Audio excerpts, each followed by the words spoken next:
আসসালামু আলাইকুম, সবাইকে স্বাগত আমাদের নতুন একটা ব্লগে। তো এখন বাজে হইতেছে 12:30। তো আজকে শুক্রবার, তো সবাইকে জুম্মা মুবারক। তো আশা করি আপনারা সবাই ভালোই আছেন, তো ভালো থাকবেন সেই কামনাই করি। তো চলে আসলাম পেঁপে গাছের নিচে, ছাতার মতো পেঁপে গাছটা হয়েছে। মার্শাল্লাহ, পেঁপেও ধরছে ওই যে। তো আমাদের আর পেঁপে খাওয়ার জন্য বাজারে থেকে কিনতে হইব না, আমরা এখান থেকে পেঁপে খেতে পারবো। তো নতুন মাটি হইলেও কিছু কিছু গাছগুলা হয়ে যায় আর কি, তো ভালোই লাগে। তো বাড়িঘর করার পরে আশা করা যায় যে হবে আর কি, কিছু সবজি টবজি এগুলা লাগাইতে হইব। তো যাই হোক, যে কারণে আপনাদের সামনে আসা সেই কারণটা একটু বলি। তো ওই দিন আমি তো আমার বাবার বোনের বাড়ি থাকা নিয়ে কিছু কথা বলছিলাম। তো সেই কথাগুলোর বলার পরে তো অনেকে অনেক কমেন্ট করছে, অনেক কমেন্টে আসছে। তো তো যারা আমারে খারাপ কমেন্টগুলো করছে তাদের উপলক্ষেই বলি। তো প্রথমত বলছে আমি অপদার্থ, অপদার্থ ছেলে, আমার মতো ছেলে যেন না হয়, আমার মতো ছেলে জানি কোনো ঘরে না জন্ম নাই। তো যাই হোক, যে বলছে তার হয়তো বা ছেলে সন্তান আছে, তো দোয়া করি তাদের ছেলে সন্তান যেন মানুষের মতো মানুষ হইতে পারে, আমার মতো জানি না হয়। কারণ আমি তো খারাপ, তো আমি চাই না যে আমার মতো খারাপ হোক। তারপরে বলছে অনেকেই যে আমি রায়বাড়ি নিয়ে ভিডিও করলে আমার ভিডিওর ভিউয়ের জন্য আমি ভিডিও করি। তা আমিও তো এক সময় রায়বাড়িতে ছিলাম, ইউটিউব জগৎটা তো আমি রায়বাড়িতে উত্থাপন করছি, শুরুটা আমার আমার দ্বারাতেই ছিল।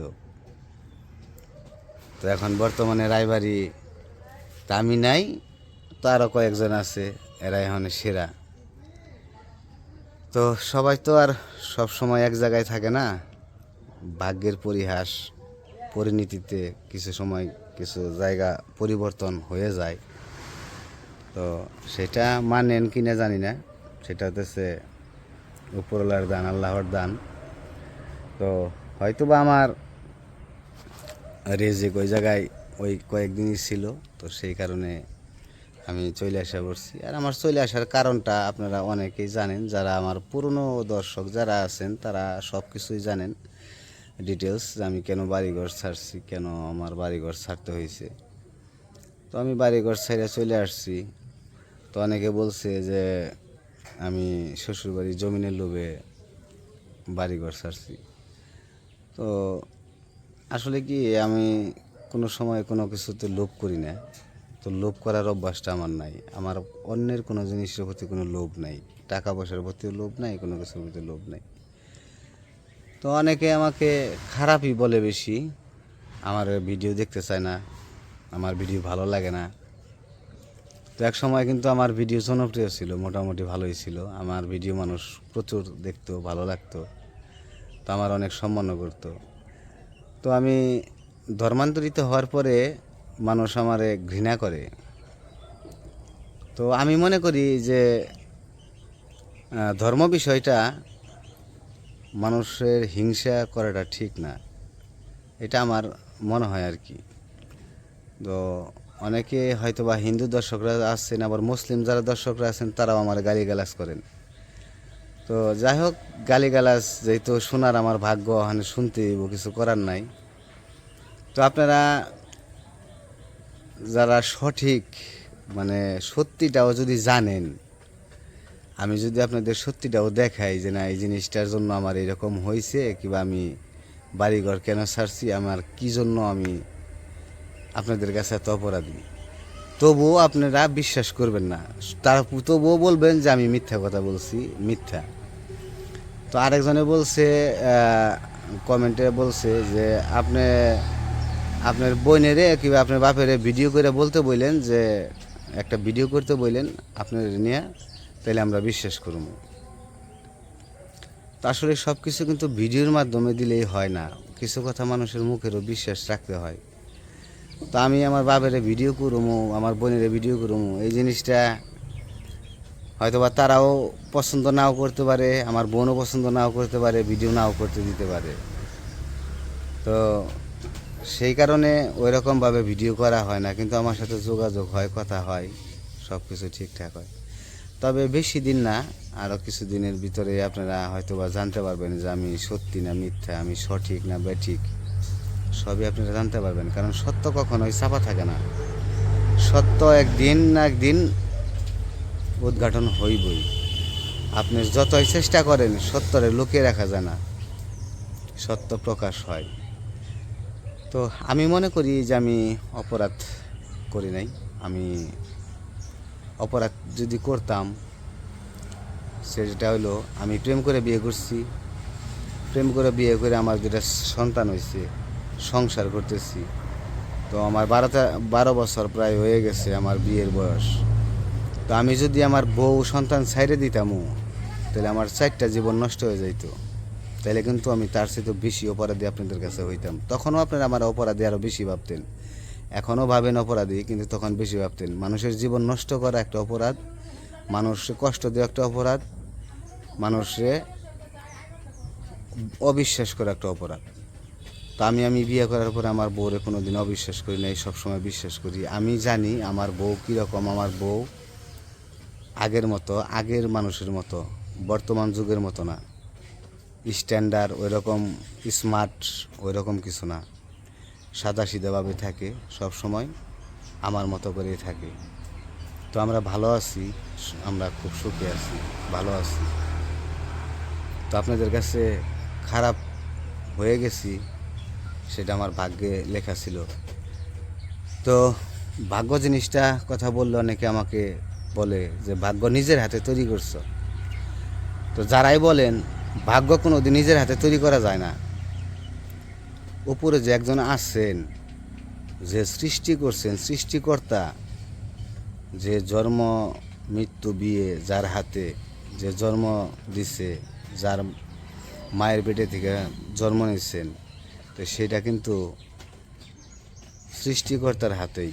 সেটা কিন্তু একটা ভাগ্য, ভাগ্যের লেখা ছিল। তো অনেকেরই টাকা পয়সা আছে, অহংকার করে, অহংকার করে আমার সাথে রাগ দেখিয়ে আমারে কমেন্টগুলো করে। আমি বুঝি আমার দেখতে পারে না, আমার পছন্দ হয় না, এই কারণে আমার সাথে মানে যদি সামনাসামনি থাকতাম হয়তো বা আমার মারতেও পারতো, এরকমও মনে হইতো। কিন্তু কমেন্টে যেভাবে বলে খুবই রাগারাগি, মানে খুব একটা অস্থিরতাভাবে কমেন্টগুলো করে।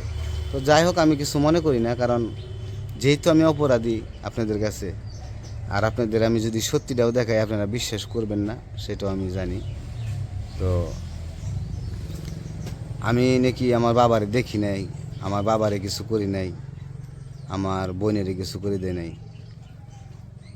তো আমি যদি কিছু নাই করে দিতামও, আমার বাড়িঘর, পুরনো যে বাড়িঘর ছিল, পুরনো ভিডিওতেই দেখতে পারবেন যে পুরনো ঘর ছিল কীরকম আর বর্তমানে কীরকম। আমি কিন্তু চলে আইসা পড়ছি, আমার বাপের কাছ থেকে একটা সুতাও আমি নিয়ে আসি নাই, আমি একটা সুতাও নিয়ে আসি নাই আমার বাপের কাছ থেকে। আমি আমার বাপের যা আমি যতটুকু পারছি করে দিয়ে আসছি। আমার বাপের আর জীবনে কোনো কিছু করতে হইব না। আমার বাড়িঘর যতটুকু করা আছে, যতটুকু দেখেন আমার বাড়িঘরের, বর্তমানে তখন বাড়িঘর বোনের বোনের দিয়ে দেওয়া হয়েছে। তো বোনের যা আছে সব বোনের। তো আমার বোনেরও আর কোনো সময় আমার বাড়িঘরের হাত দিতে হইব না, সারা জীবন সংসার করে যাইতে পারবো। তো সেই জিনিসটা আমি করে দিয়ে আসছি। কিন্তু টাকা কিন্তু আমার কম খরচ হয় নাই। বাড়ি করছি, গরুর খামার করে দিছি, মুরগির খামার করে দিছি, মাছের খামার করে দিছি, হাঁস কিনে দিয়ে আসছিলাম, রান্নাঘর করে দিছি 2টা। তো এগুলোর ভিতরে কিন্তু বহু টাকা গেছে। ব্যাংকে 2বার 2 লাখ 4 লাখ টাকা দলিল দিয়ে টাকা ওঠানো হয়েছিল, সেই টাকাও পরিশোধ করছি। বড় ব্যাংকে ঋণ ওঠানো হয়েছিল 4 লাখ টাকা, সেই টাকা ঋণ শোধ করছি। তো আর কি করবো বলেন, আর কি করার আছে? এগুলা সবাই জানে আমি কি করি নাই। তো আমার বাড়িতে যদি আপনারা আইসা দেখে শুনতে পারেন, তাহলে বিশ্বাস করবেন যে আমি কি করি নাই। আর আমি অপদার্থ না কি? আমি যদি অপদার্থই হইতাম, আমি আমার কথা ঢোল পিটাইতেছি না, মনে করেন না যে আমি আমার প্রশংসা করতেছি, আমি খারাপ কাজ করছি, আমি মানি। কিন্তু আমি যদি অপদার্থই হইতাম তাহলে আমি সব কিছু ছাইরা চলে নিঃস্ব হয়ে আমি একবারে খালি হাতে চলে আসতাম না। আমি যদি সেই রকম খারাপ হইতাম তাহলে আমি আমার বাপে মরে যাওয়ার পরে জায়গা সম্পত্তি বিক্রি করে তারপরে আমি এখানে চলে আসতাম, কিন্তু আমি সেইটা করি নাই।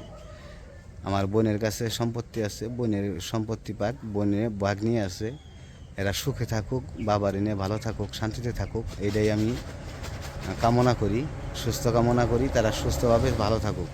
আমি যদি আজকে বাড়িঘর বিক্রি করে চালাকি করে নিয়ে আসতাম তাহলে তারা অনেক কষ্টে থাকতো। আমি চাই না যে আমার বাবা মা কষ্ট থাকুক। আমি চাই এখনও যদি আমার বাবার কোনো কিছু লাগে, আমি যে কোনো সময় প্রস্তুত আমার বাবার জন্য। আমি যে কোনো সময় প্রস্তুত থাকি। কোনো সমস্যা আমি টেনশনে থাকি, আমার বাবার কোনো সমস্যা হলে আমি প্রতিনিয়ত আমি যোগাযোগ করে কথা বলি। তো সমস্যা নেই, আপনাদের সামনে কোনো এক সময় আমার বাবা আসবে। আমার ঘরটা উদ্বোধন হইলে, উদ্বোধন বলতে মানে করে যখন প্রবেশ করব হয়ে যাবে, তখন বাবা আসবে, হয়তো বা তখন দেখাইতে পারবো। তো বেশি দিন নাই, হয়তো বা যদি আল্লাহ বাঁচায় রাখে তো আপনারা দেখতে পারবেন। তো আমার কথা যদি ভুল ত্রুটি হয় ক্ষমা দৃষ্টিতে দেখবেন। আমি কিন্তু আসলে মনের অনেক কষ্ট নিয়ে কথাগুলো বললাম, যে কষ্টগুলো আপনাদের কাছে শেয়ার করছি। আমার কোনো কেউ নাই যে আমি কারো কাছে শেয়ার করার মতো। তো আপনাদের কাছে আমার বিচার রইল যে আমি সত্যি কি অপরাধী আপনাদের কাছে না অপরাধী না, সেটা আপনারাই বিচার করবেন। তো আমি ভালো কাজ করি, আমি আমার ভিডিওতে অনেক কিছু আছে, আমি ভালো কিছু করছি কি করি নাই সেটাও আপনারা জানেন। তো আপনারাই বিচার করে বলবেন আজকে যে কে অপরাধী, আমি অপরাধী না তারাই অপরাধী। আমি কেন বাড়িঘর ছাড়ছি আর কেন আমার বাড়িঘর ছাড়তে হয়েছে, তো সেটা আপনারা বিচার করবেন। কেউ কিন্তু চায় না একটা জন্মস্থান ছেড়ে চলে আসতে, কেউই চায় না। সবারই একটা আশা আকাঙ্ক্ষা থাকে। আমি আমার বাড়িঘর সাজাইছিলাম, সব কিছু রেডি করছিলাম থাকার জন্যই, কিন্তু টাকা পয়সা খরচ করছি, কিন্তু অনেক টাকা খরচ করে আমি করছি। সেই টাকাটা কিন্তু আমি চুরি করি নাই, আমি নিজে কামাই করে এই টাকাটাই করছি। আমার বাপে চাকরি করতো, বাপের টাকা বাপের কাছে রেখে দিত, আমি বাপের একটা টাকাও নিতাম না। সেটা আমার বাপে এখন বলে, আমার বাপে এখন আফসোস করে। এখন আমার বাপে আমার বলে, বাবা আমি ভুল করছি, বাবা আমারে মাফ করে দিও। এখন বাবা আমার, তো বাবার কাছে আমার কোনো চাওয়া পাওয়া নাই। আমার বাবা যেন ভালো থাকে, সুস্থ থাকে। আমার বাবার আমি অনেক ভালোবাসি, অনেক অনেক ভালোবাসি আমার বাবারে। আমার বাবারে না দেখলে আমার ভালো লাগে না। আমি ভিডিও দেখি, আমার বাবারে দেখি, দেখে আমার প্রাণটা জুড়িয়ে যায়। আমার বাবার জন্য সবাই দোয়া করবেন, আশীর্বাদ করবেন, আমার বাবা যেন ভালো থাকে। আমার বাবা ছাড়া আমার আর কেউ নাই। আমার বাবাই আমার কাছে অনেক বড়। আমার বাবার জন্য অনেক মায়া লাগে। একটু কথা বললে আমার বাবারে আমার চোখ দিয়ে পানি এসে যায়। তো যাই হোক, অনেক কথা বলছি, ভুল ত্রুটি হলে ক্ষমা করবেন।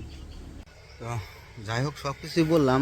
আর একটা কথা হইতেছে কি, এই ভিডিওটা করা হইতেছে যারা আমার বাজে কমেন্টগুলো করছেন, যারা বাজে বাজে কমেন্টগুলো করেন, অনেকেই করেন, হিন্দু হোক মুসলিম হোক, তারাও বাজে কমেন্টগুলো করেন।